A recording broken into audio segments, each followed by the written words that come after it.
Welcome to my talk. Thank you for having me today. My name is Insa Derk. That's my artist name, so I dropped my last name and only used my two first names, which is like a non-binary first name. My pronouns are they, them, and Insa in German. I'm a fine artist and beauty technician, which means I worked as a makeup artist, but also as a nail artist and a researcher. So I also do research in these fields. Today, for the structure, so you have an overview, I'm gonna give you an overview about my work a little bit, and then we're gonna focus on my social media artworks, and afterwards can have a little discussion, or I can get your questions. It's also very exciting for me because it's the first time that I exclusively talk about my social media artworks, which I haven't done before, so you're the first audience to witness that. Yeah, for me, my artistic being started with graphic design when I was a teenager, so I was a lot on the internet, on my computer as a teenager, around in the midst of the 2000s, and I started teaching myself graphic design very early and doing layouts and avatars and different graphic items. So this was really my first medium as an artistic expression, so it was always more like digital focused rather than analog, I would say. And this also got me my first job in advertising after I graduated, which I worked in for a year, and then I started to study. And during my studies, I also pursued working as a makeup artist, freelance, which I also wanted to do first officially, but then I decided to study communication design. But I always kept working as a makeup artist and collaborating with fashion designers from my university, for example. And my focus in that is in the fashion industry, so I do photo shootings, music videos, so I also love to work with other artists together and build something with them. And from 2015 to 2019, I studied communication design in Hamburg at the HAW. So I had a more practical design-focused bachelor, which at some point also felt a little bit limiting to me because I always had my own topics, and when you're a designer, you often deal with the topics of other people and try to find solutions for them. But for me, designing was always as an expression of myself.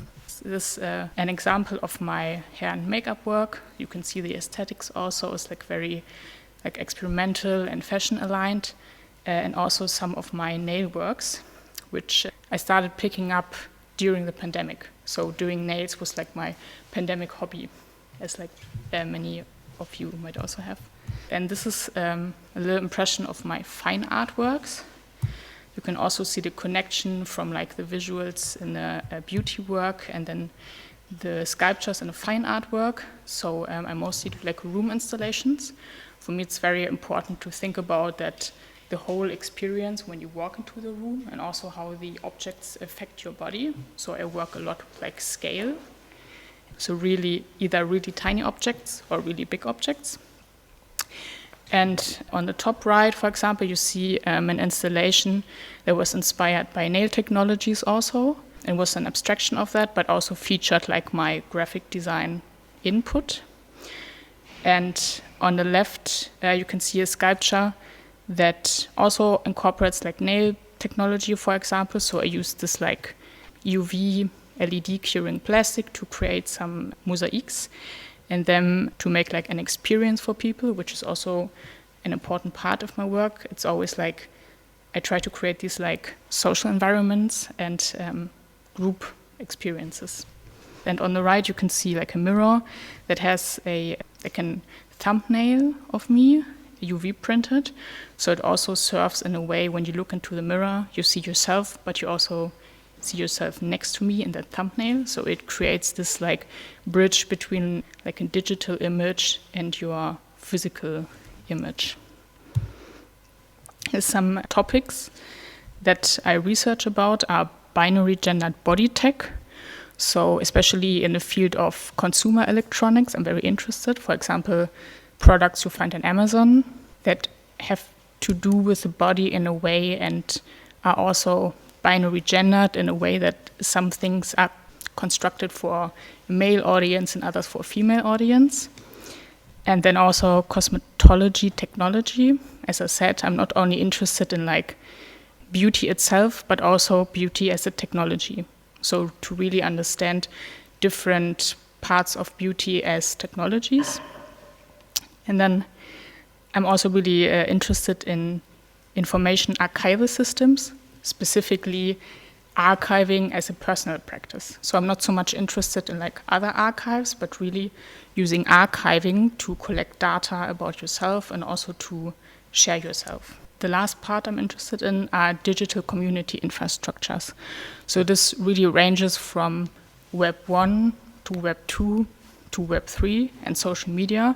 So in all parts of the internet, I'm really interested in how do communities form, what does the platforms have to do with it, and how does it also affect the way that communities are forming.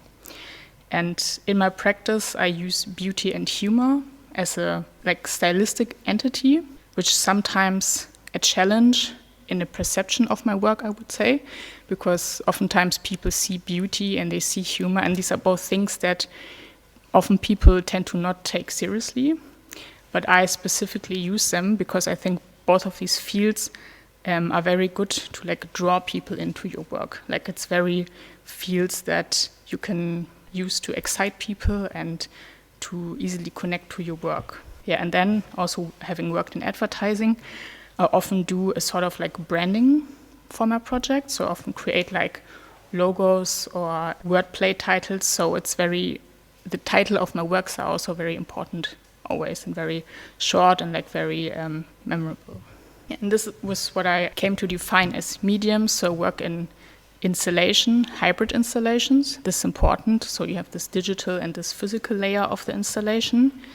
Digital video explicitly, so like mobile videos, everything that is recorded digitally. Then I also work with design sculpture, which I feel like I had to add the design because oftentimes I tell people, I work with sculptures. And then I show them my artwork and they just say, but it's like furniture and it's like design. So I added that to really encompass that also, you will see later. And then I also work with authentic performance. And this was also important for me to add because when I started working, oftentimes people told me, so you're also doing performance? And I hated it. Like I never liked it because I don't connect to like the usual like art school performance practice.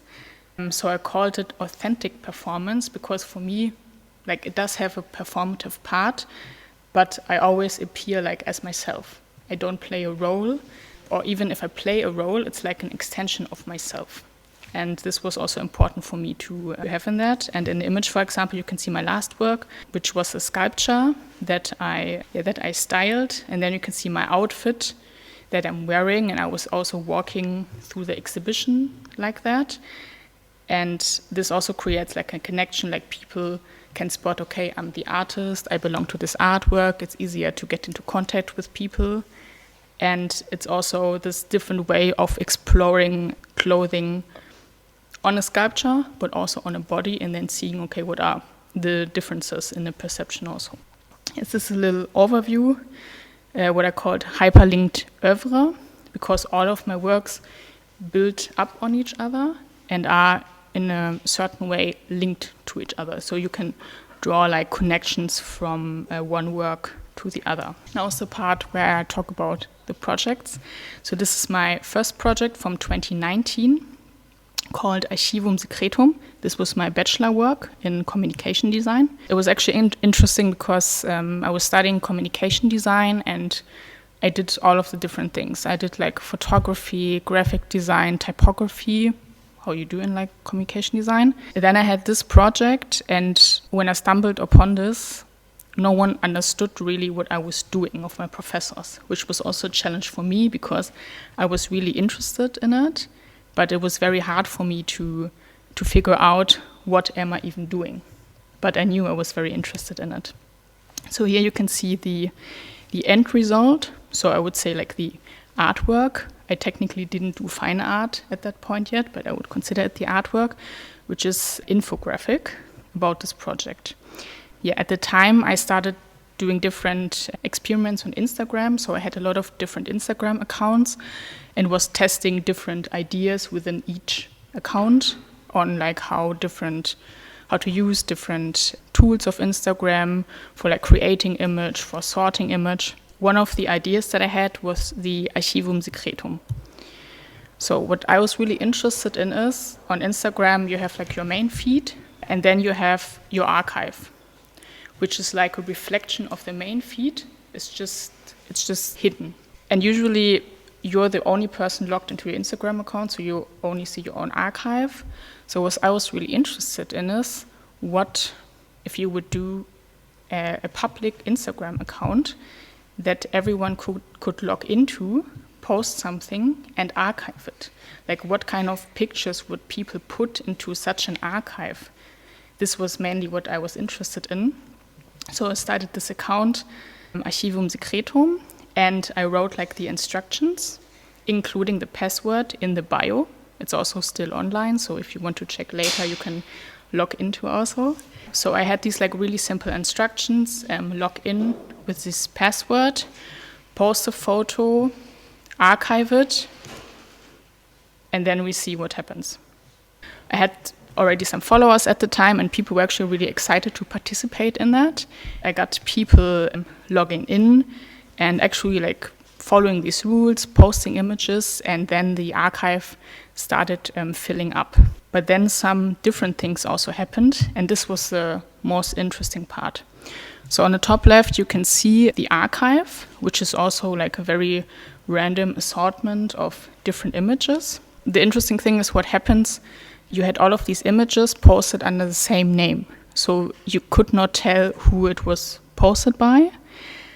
But also people, when they were logged in, could comment under the pictures in the archive. So it was this archive space, random pictures, and then comments by the same accounts, but from different people who were like logged in. With these pictures, I think it was also like a big variety of pictures.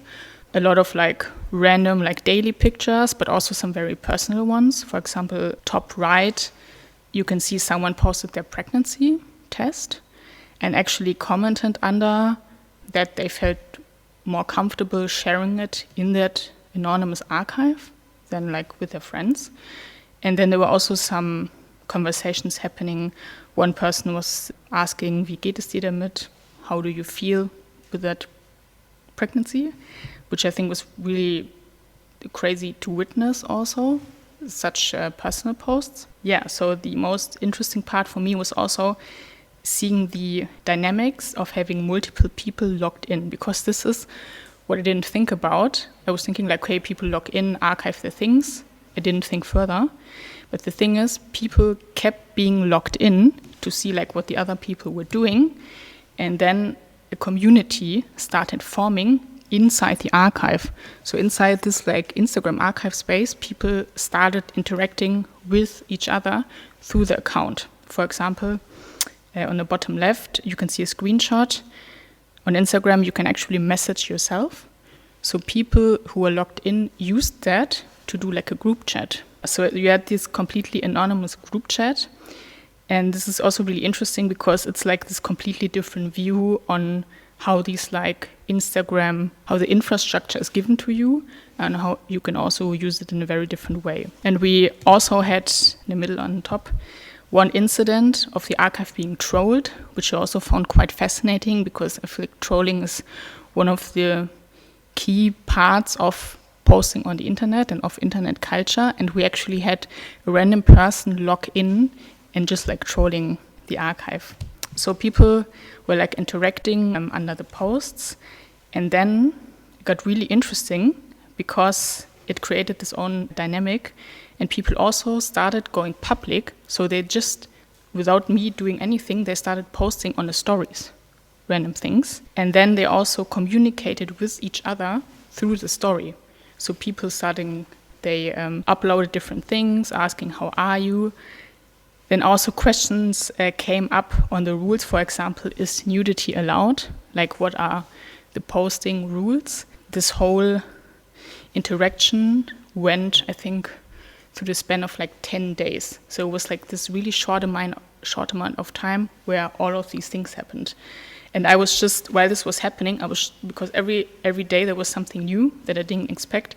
So I was on my phone all of the time, just like screen recording, screenshotting everything, not knowing what was going on, but I had the feeling of like, this is something important and it's going to be useful.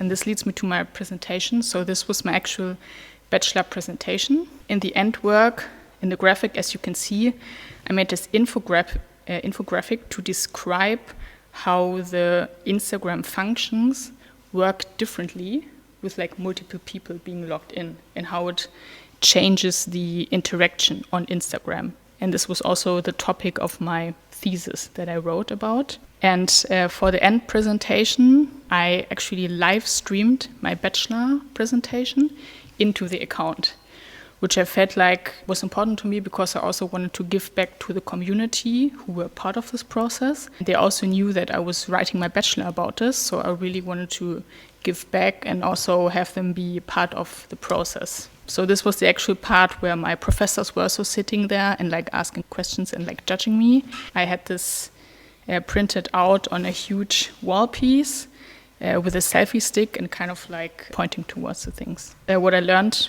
from this was, if something is like slightly interesting, really go into that, like really follow your intuition, even if you don't know what it is yet. I think it's really important to trust your intuition with that. And then it might also take some time to understand it, but also to find people who understand you. For example, my old professors, they didn't know about social media. I had to explain them on a really basic level.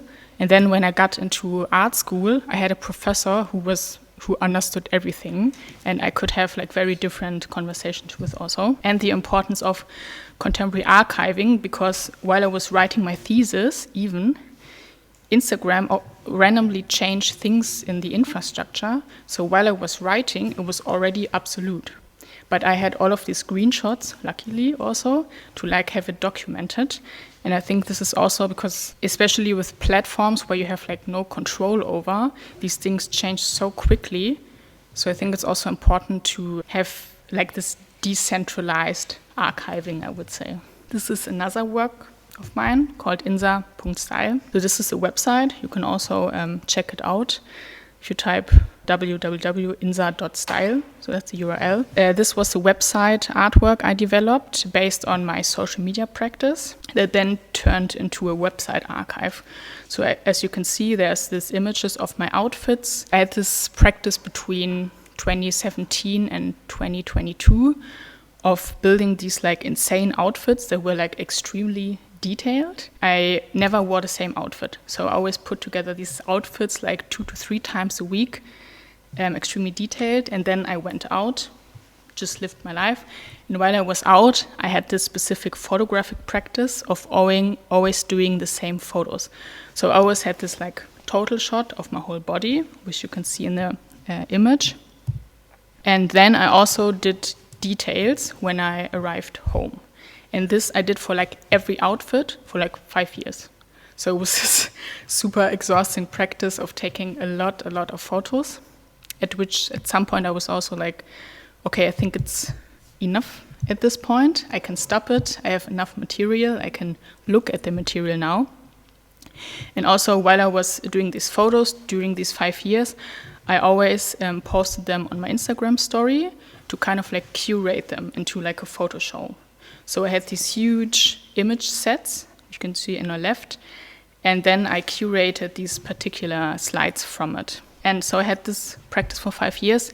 Then I was interested in how can I bring this into an artwork. And also because, as you know, like Instagram is very like fragile as an infrastructure, so I don't know how long it's going to exist. You also never know how long your data is going to be stored somewhere, anywhere. So I knew, okay, I have to make an independent infrastructure for all of my work. And I designed this website, which has different features. So the front page is this page where you can see all of the total shots of my outfit. And then on the top left, you can see this is a view of an image set. So you can actually scroll through just like in a camera roll. I was referencing in it. You can scroll just like I always scrolled in my own phone through the whole image set. Then there's also the story view, where you can see the particular stories that I curated, which is also built into the website. So it has this like slideshow, just like you would see in an Instagram story. So this is the and on the right, you can also see when I was building these outfits, I always had this system of numbering them after the date, which I'm very particular about. And through these numbering systems, I also remembered all of the outfits. So in my head, the outfits, they don't have names. I remember these like dates. And I also connect my own memories through these outfits and the intersections of these outfits. Yeah, and then on the bottom left, you can see this was an installation view where to bring it into a physical room, this website, I installed a screen that was tilted forwards. So just you were standing in front of it, it was towards the floor, and it was tilted just as if you were looking at your phone, and you were getting this like bad like neck posture from like looking down, which is also important for me to include into these installations. So this was mainly something I did to communicate myself, but also my systems, because people always just saw my outfits and they were just, yeah, it's like a crazy outfit. But I was just like, no, it's part of something bigger. And now it's really nice because I have this small website, and whenever I talk about my outfits, I can just pull this out and be like, here, this is what this is like a part of. And I feel like sometimes it's really nice to have this overview of your work also, because it's easy to get lost into like single things, and having all of these things together also for yourself as an artist, I think is a really good thing to have. And I think the learning that I think now it's already an interesting project, but it will become even more important once Instagram is gone. So sometimes artwork also, they need some time to get fully into like action, I feel like, or like its full bloom, I would say. And it's just a nice spontaneous flex, something you can pull out, show easily. People can look on their own phone, because sometimes also hard to present your own artworks on the fly. When you say like, I'm an artist, people ask, what do? You pull out some random images. It's really hard to communicate. This is another website that I designed called Public Universal Friends. And this is more inspired by Web 2 architecture. And this is not an archive, but this was a community practice, I would say. So to get to the story of that, of the name, Public Universal Friends, is actually based on a Wikipedia article that I stumbled upon of the Public Universal Friend, which was a Quaker preacher a couple hundred years ago. And back then, they were known as like what you would say, like a non-binary person back then. So a person with like an ambivalent gender representation. And their official name was Public Universal Friend. And I stumbled upon the story, and I thought it was such a great story to also see like examples also of different gender representations from like 100 years ago, also in European history. And the name was just like super funny. And as you will see, it's like a wordplay, but also matches the project really well. So this website was actually my first commissioned art piece from the Kunst Hamburg, which wanted to do a digital project of assigning or they wanted artists to build website artworks. And I was one of these 5 artists. And I was thinking, okay, what in websites is actually interesting to me? And as I told you earlier, I started building websites also as a teenager. I was a lot on MySpace, where I learned also HTML and CSS and like customizing code. I really loved this part of the internet where you can really customize. Like you were part of a community of network, but you can also customize your personal representation, which I feel like today is like very hard. It's like so rigid, and I really like this part. And also I like the part that through the customizations, I just learned how to code. You know, I was just interested in making it look not ugly, and through this I learned how to code, which also today, with using platforms that are so like black boxed in a way, like you don't naturally learn how to code because there's no opportunity to get into the structures like that. So I was really inspired by that and thought I would like to rebuild that experience on a website so that you go through a login and you really have this customization part, but you also learn something about the code, and then you end up with a personal profile in a community. So this was part of my visual research. I always do this really extensive mood boards because I knew, okay, this is like a mobile experience also. I want people, like a mobile website, to experience this on a smartphone. I was looking at early Sony Ericsson themes, which I actually also designed also when I was a teenager. So the blue one and the one with the roses. I was thinking back of these themes, and then also different, on the top right, different theme editors and the parameters that you have, for example, changing the colors, changing the fonts. So what can you even change on a website? And then on the bottom left, these Windows Media Player skins, which I think are even just like insane design, even from today's standpoint to look at, which I also interacted with a lot when I was on my computer designing my MySpace site, and then I was listening my music through the Windows Media Player. When I was even younger, I was also a lot on these like Barbie and My Scene sites, where I played these like dress-up games and like make-up games, and I also really loved the visuals of this game and this like graphic style. Yes, so here you can see some early interface tries. So this is how I started designing the website, with like very easy elements and thinking about how do I want to guide people through this. Also on the top left, I was thinking about color charts, which is also important in like the branding of the project. So just when you like paint an image and you think of the color palette and how it works with your artistic work, also thinking about this in the design. And yeah, in the top right, you can see there were these, was almost written like a little story. So you had this like entrance page that introduced you into this world, into the story, and then you click like OK, and you get different opportunities to change things. And these things you can change were like visual things, for example, which are called the grid, so kind of like a noise background, which was also heavily inspired by my nail research at the time, because on like nail files you have like different grids.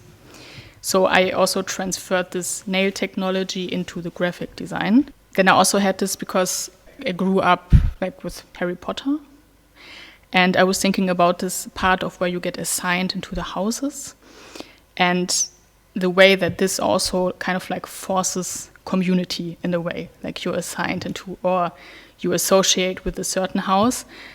So I was also building these like houses based on materials of like electric nail bits. So you had like carbide, diamond, ceramic. The next part then was when you go through this process that you arrive in the community.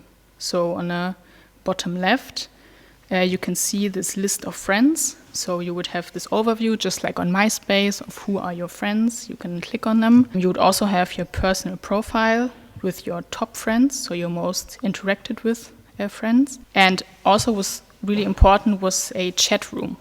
To me, a chat room is kind of like a marketplace. You know, it's like the central part of a website where people can collect in and just really dynamically interact with each other. Yeah, and on the right, you can just see some other, the same as on the left, but in a different layout. Yes, and this is the end result. So this is how it ended up looking. You can see on the top, I created a dynamic logo. So I had this font, but also these swirls in the background, which are inspired by painting in Microsoft Paint. When you like go with a pencil and you like miss something and then you want to fill it and everything gets the color and you get frustrated.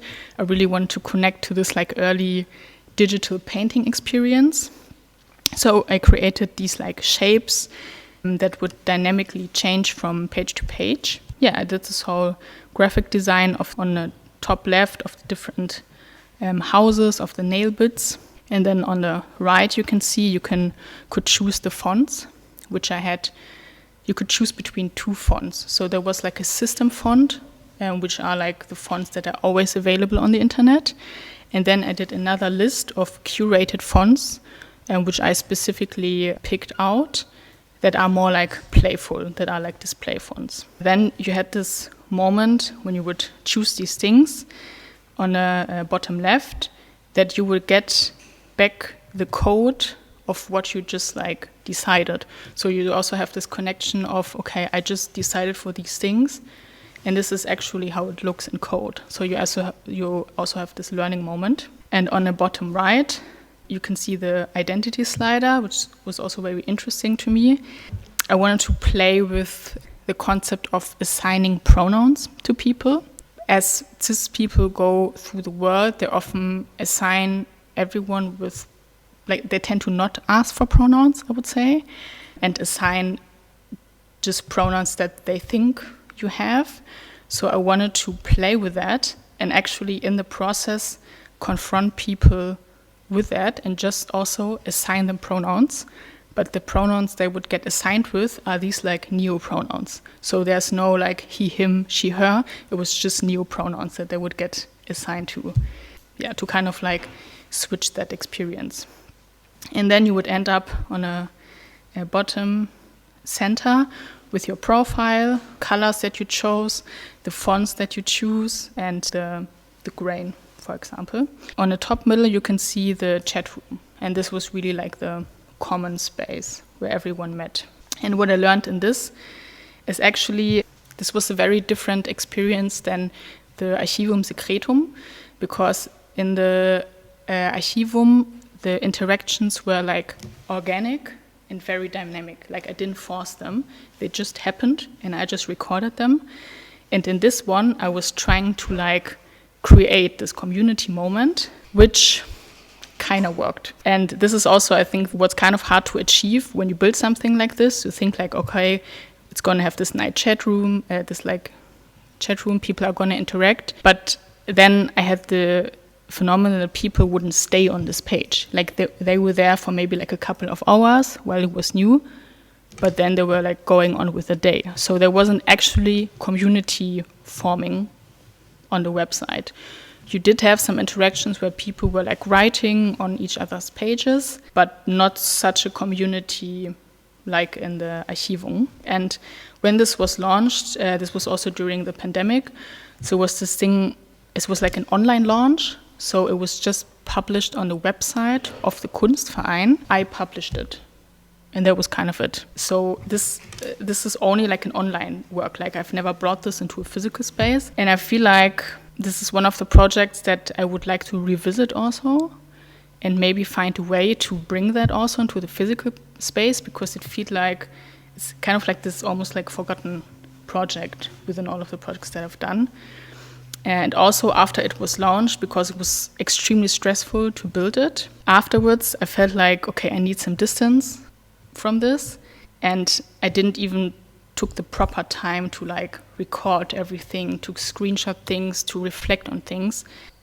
Yeah, I think it's important when you do artworks, and even if you put so much effort and like labor into it, to also take the time afterwards to have some like quiet moment and reflect with the artwork, so it doesn't really get lost in your own work. This is my last project for today, called Holy Grail from 2024. This is my master graduation project in fine art. I studied from 2020 to 2024 in the class of Simon Denny, together with Carla also. And this was my graduation sculpture. The size was like 2 meters wide. And this started from a YouTube community analysis. So I go also through these like different websites and networks, and then ended up with a video work that I produced, shown in this sculpture.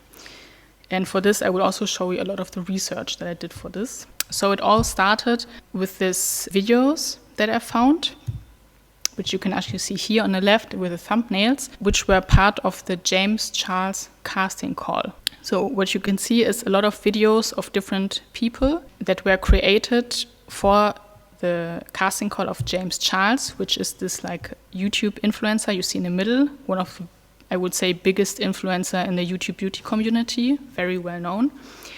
And he was creating a show with YouTube Originals called Instant Influencer, where he was casting people from YouTube to be in the show and then compete in different makeup challenges to then become like the instant influencer. And you would get like a prize money and also, of course, the recognition of being in the show and the exposure. For this, he created a casting call. So he did one video where he explained the rules and said, hey, you have to upload a video. It can't be longer than 5 minutes.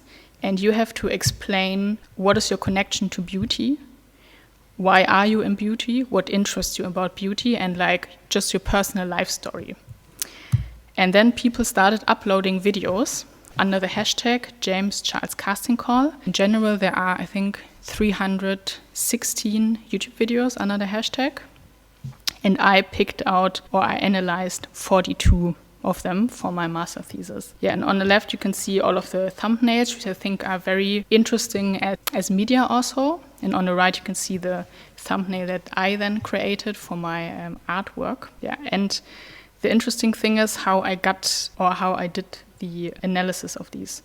Also, what I found fascinating about this project was, to me, it was like this very interesting data set, because it was all of these videos, 5 minutes long, talking about the same things. And I thought, I kind of want to analyze that because it's also, I think, one of the best sources of information about people in the beauty community, and not just the big influencers, but all of the people that might be just like watching the videos or have like smaller channels, for example. So I really wanted to analyze that and find out like, where are people coming from in this community? What is important to them? I analyzed 42 of these videos. So you know how on YouTube you have these like closed captions that are automatically generated, so these like subtitles. And I was really interested in them because I thought, okay, you can watch the videos, but you can also read the videos in a way. So I worked together with another programmer friend of mine and asked him, hey, is it possible to like download the subtitles on all of these videos? And he then wrote a little script, and I also had this very sexy table of all of the videos with like the views and the account name and the title. Then I randomly picked out these 42 videos. I had this folder of all of these text files, and just like with my clothing archive, I kind of like remember them by this like number also. For some reason, it's easier for me to like remember this than the names. And then to analyze them, I mostly actually didn't watch the videos, but I read through the subtitles, which I think is also very fitting if you have to produce like a written work. You know, because I had to write at HFBK at least, like a written thesis also.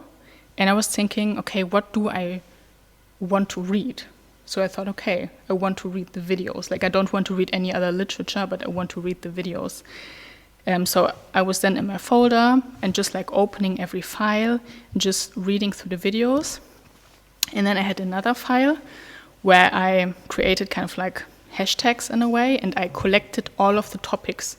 And whenever I found like intersections of the topics, I wrote it down. So I really did this like manual analysis of the topics. Then in the end, in the written thesis, it's just me stating all of the different topics and giving examples from the videos, what the people were talking about. So this is how I did the analysis for the written part. And then I was confronted with the problem of how do I present this research work. For me, what you can see here, an idea that I had for a long time, or a fascination that I had, was with smart mirrors. So these like mirrors that have a screen behind them where you can see yourself, but you can also see like information. And it's actually easy to build them yourself. So I always had this idea, like I really want to build a smart mirror. And then this project came and I thought, this is the project for it. Yeah, in the research we're thinking about smart mirrors and of course then YouTube videos being shown on a computer, so like a computer desk. And in this part of the research I was looking at desks like from the 2000s, like a desk that I had also when I was a teenager, that I was doing the graphic design on, that had these like trays for the keyboards that you could pull out. and these like wavy elements, but also then in combination with this new technology of these like super wide screens. And going further into the desks, of course, when you work with these like YouTube topic, one thing that's very big is like the problem of makeup storage, which also kind of connected to like data storage. But because in this like, or people who are in the community, they often have vast and like really large makeup collections, and you somehow have to store them and be able to sort them. Very popular solution for this was the IKEA Alex desks and drawers, particularly in white, because in beauty it's just feel like more girly. Yeah, so I found these and I thought, okay, I have to use these drawers because these are like the drawers that people in the community also use. But I also found examples of these like gaming rooms or more like masculine technical setups, which often had like black drawers, for example, and LEDs, which I also really loved. One thing that's also important in my work is what I call a non-binary balance. So all of my works have this like very feminine aspects, but also very masculine aspects visually also. And these always have to be balanced. So it can't be too feminine and not too masculine. So I like to combine visually things from these different fields to make it also really interesting as an object. Yeah, then I started thinking about, okay, what kind of makeup vanities are there? So, I was looking into these like 20th century, like mid-century vanities, which I found really interesting from the design. And what I also really loved was this like transformer-like aspect of having it like open, of like having the drawers open, because also it has some aspect of like chaos to me, you know, like when you do your makeup and you're like in a hurry and you just leave everything and you have like the drawers open and stuff. I really liked this dynamic moment. So I wanted to implement that, and also I feel like it just make the table more impressive and more massive also. Yeah, so I really like these black surfaces, and was also looking into benches, because I thought, okay, one thing I hate in exhibitions is when you want to watch a video and you have to stand. I absolutely hate it.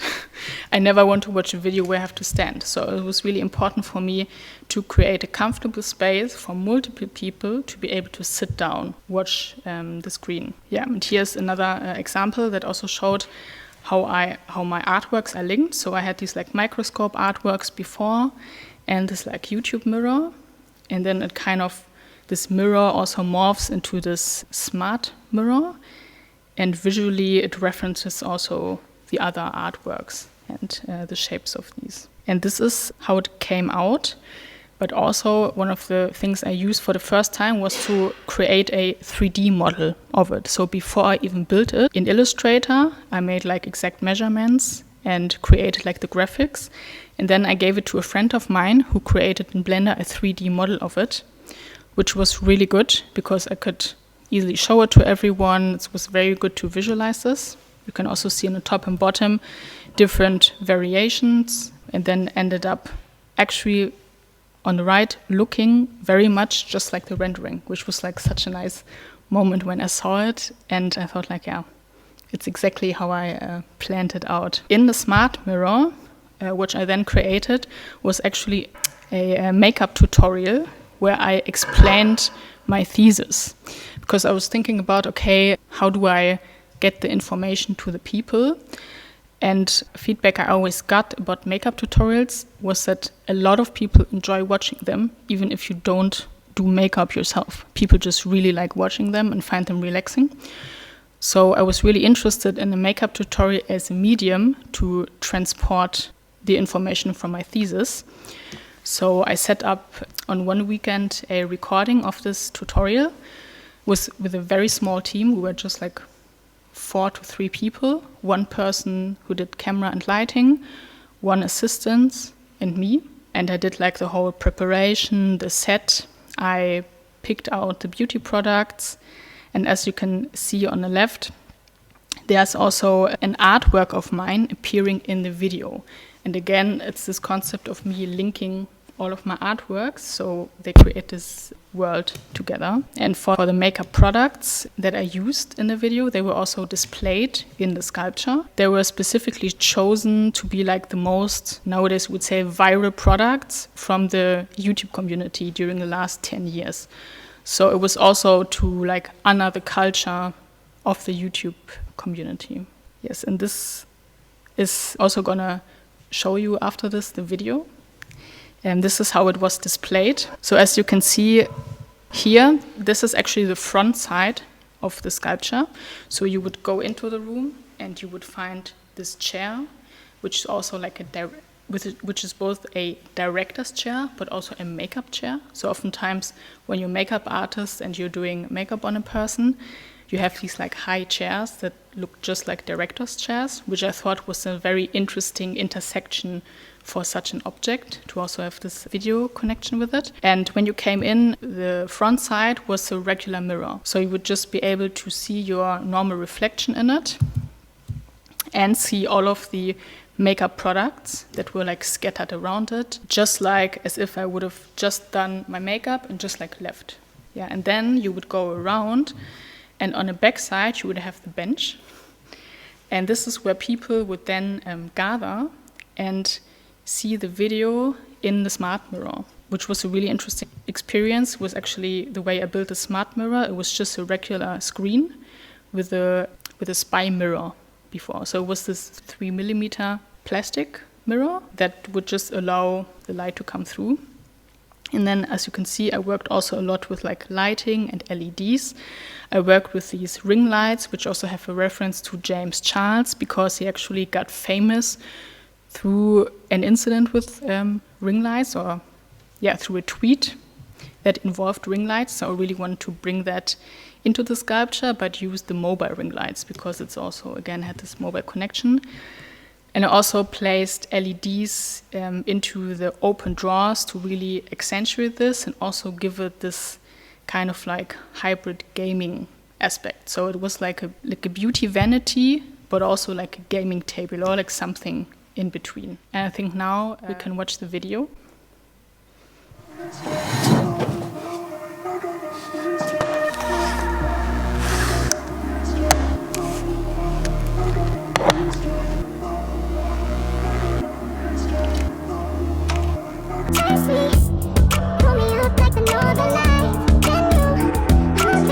Down for one night, like I got 3 strikes.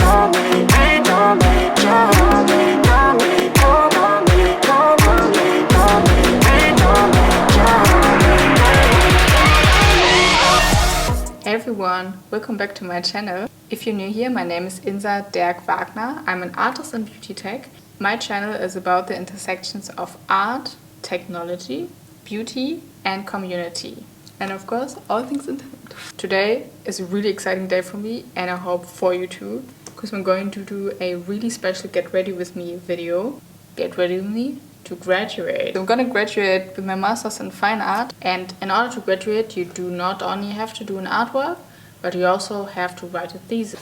Exploring protocols of the YouTube beauty community through the filter of James Charles casting call videos. Academia and YouTube videos have a lot more in common than you think, not just the clickbaity titles. In this, I analyze the applications to the James Charles casting call, and all of these videos were so interesting because what they shared was a 5-minute format, and every contestant talked about their history with beauty community, how they got into it, and just a little bit about their life and a little bit about themselves. And I found these videos and thought, wow, that is such an interesting data set. So I really wanted to listen to the people, what they have to say, what stories they have to tell. This is what I did in the thesis, and this is my official graduation look.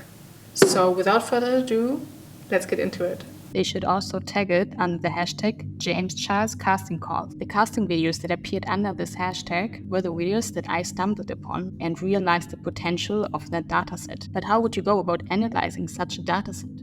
First problem was that when you search the hashtag in the YouTube search, you get really fuzzy results. you get everything but the videos under the hashtag. So I was thinking maybe you could crawl that. And I asked my programmer friend if he could write a program to crawl all of the videos into a CSV table. So I got this beautiful table that contained all of the videos under the hashtags with their titles and the usernames. This was the basis for my research. I literally read through the videos, which gave a more abstract feel to it. Just like as if you're reading a book and imagining the characters. Personal stories that I ended up reading really touched me, private and really in-depth. Many people got into makeup actually through a close family member, mostly their mom or their grandma, with which they had different kinds of relationships, both filled with love, but also tension and conflict. For others, the first connection to makeup was actually YouTube itself, and also other YouTubers who inspired them to start doing videos. One of the biggest common struggle that people faced was the fear of getting yourself out there. The fear of presenting, of revealing something of yourself. All of these scripts, what I found most interesting was that the casting call created its own platform inside of the YouTube beauty community in an almost fractal way. Some people were also consciously breaking the rules, making longer videos, talking about different things, but they still uploaded the videos. It was just about being seen. This was not only a casting call. That concludes my Get Ready With Me Graduate Edition. Don't forget to subscribe and hit the bell.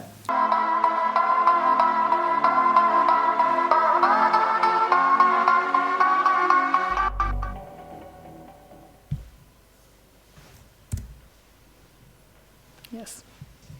And maybe to conclude this also, as you might have heard, again, the topic of platforms was very present in the work, or was something that I found out. And just like with my bachelor work, where I was also thinking about a platform within the platform, this casting call was also a platform within a platform of YouTube, which I always find very interesting to see how people find community, how they find these dynamics, and what these little things that were actually for like a show production then actually create. Thank you.